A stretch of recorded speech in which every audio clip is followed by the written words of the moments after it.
Myanmar passes crypto scam bill, 10 years to life in prison.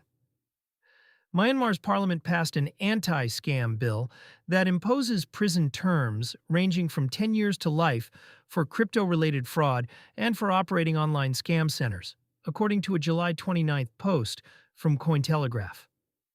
The measure puts one of the largest hubs of Southeast Asia's cyber fraud economy under a formal criminal statute aimed directly at the compounds that have driven billions in losses.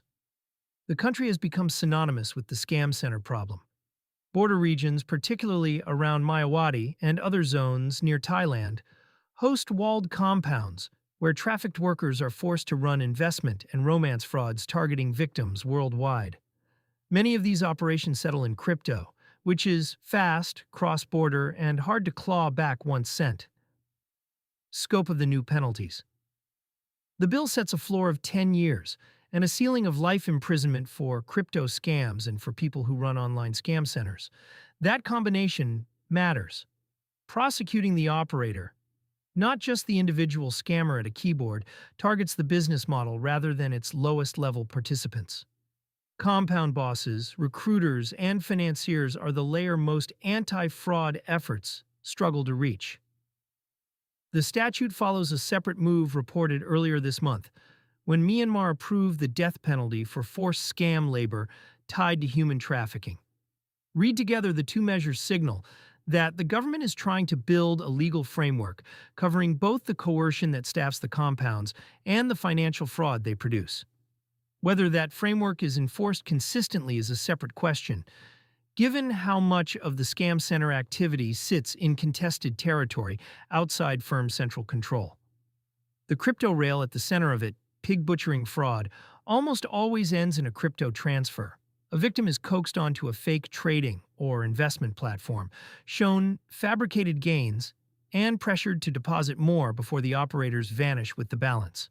Stablecoins, especially USDT on high-throughput chains, are the settlement layer of choice because they move in minutes and do not bounce. For anyone holding crypto, the practical lesson has not changed with this law.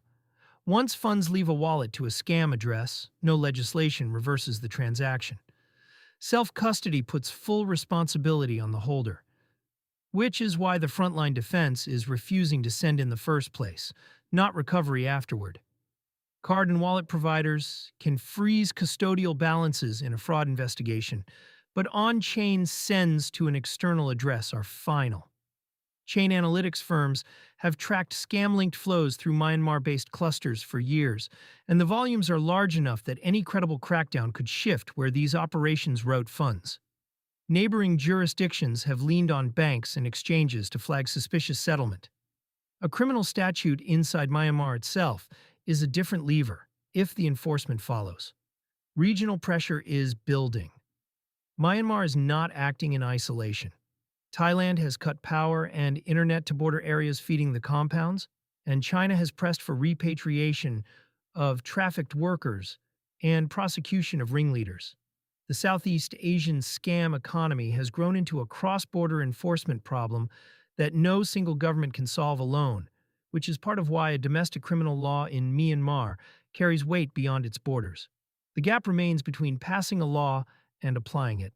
Much of the compound activity operates in areas where central authority is limited, and armed groups have profited from protecting or running these sites. A statute with life sentences reads as a strong deterrent on paper.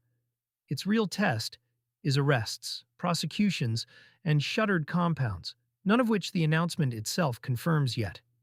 For the broader industry, the trend line is consistent. Governments are moving from treating crypto fraud as an unregulated gray zone to writing specific criminal penalties for it. That shift raises the legal stakes for scam operators and, indirectly, tightens the environment that legitimate crypto payment and card providers operate in as compliance expectations climb.